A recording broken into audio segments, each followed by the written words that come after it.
ഇത് Manjapra mass Motors എന്നായിരുന്നു നമ്മുടെ ഹീറോ മാസ്റ്റർ എഡ്ജ് വണ്ടി. നമ്മളത് വർക്കിന് കയറ്റിയിട്ടുണ്ട്. അതിൻ്റെ കംപ്ലയിൻറ്റ്സ് പറഞ്ഞു കഴിഞ്ഞാൽ എഞ്ചിൻ്റെ ഭാഗത്തുനിന്നൊരു സൗണ്ട് വേരിയേഷനും, അതുപോലെ തന്നെ സ്പീഡോമീറ്റർ വർക്ക് ചെയ്യുന്നില്ല, അതുപോലെ ഹെഡ്ലൈറ്റിൻ്റെ വൈസർ ലൂസ് കോണ്ടാക്ട്, ഇതൊക്കെയാണ് നമുക്ക് കംപ്ലയിൻ്റ് ഉള്ളത്. അപ്പോൾ എഞ്ചിൻ ഭാഗത്തു നിന്നുള്ള സൗണ്ട് വേരിയേഷൻ കാണിച്ചത് എഞ്ചിൻ്റെ ഈ സൈഡ് വരുന്ന ഈ ടെൻഷനർ പറയും. ഇതിൻ്റെ ഉള്ളിലാണ് ഇരിക്കുന്നത്. അപ്പോൾ ഇതും കൂടി അയച്ചിട്ട് വേണം നമുക്കത് മാറാൻ. ഈ ബോഡി ഫുള്ളായിട്ട് അയച്ചിറക്കി കഴിഞ്ഞാലാണ് നമുക്കത് ഫുള്ളായിട്ട് മാറ്റാൻ പറ്റുള്ളൂ. ഈ ഭാഗം കൂടി അയച്ചിട്ട് വേണം നമുക്കത് മാറാൻ. ഈ ഒരു യൂണിറ്റാണത് ടെൻഷനർ പറയണം. അതുപോലെ ക്യാം ചെയിനെ ലോഡ് ചെയ്ത് നിർത്തുന്ന ഒരു യൂണിറ്റാണത്.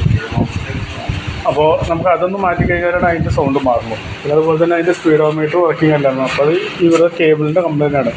അപ്പോൾ ഈ ഒരു കേബിൾ ഇവിടെ പൊട്ടിപ്പോയിരിക്കുകയാണ്, ഇന്നർ പൊട്ടിപ്പോയിരിക്കുകയാണ്. അത് സെറ്റായിട്ടേ കിട്ടുള്ളൂ. അപ്പോൾ സ്പീഡോമീറ്ററിൻ്റെ കേബിൾ നമുക്ക് മാറ്റേണ്ടി വരും.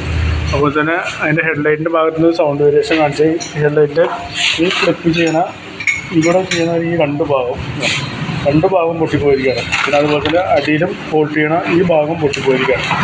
അപ്പോൾ ഹെഡ്ലൈറ്റ് അസംബ്ലി നമുക്കത് മാറ്റേണ്ടി വരും, എന്നാലാണ് ആ സൗണ്ട് മാറുന്നത്. ഓക്കെ, അപ്പോൾ ഞാൻ അതടക്കമുള്ളൊരു എസ്റ്റിമേറ്റ് പറയാം. ഹെഡ്ലൈറ്റ്, അതുപോലെ സ്പീഡോമീറ്റർ, കേബിൾ, ആ ടെൻഷനർ, അതടക്കമുള്ളൊരു എസ്റ്റിമേറ്റ് പറയാം. നോക്കിയിട്ടൊന്ന് റിപ്ലൈ ചെയ്യണേ. ഓക്കെ.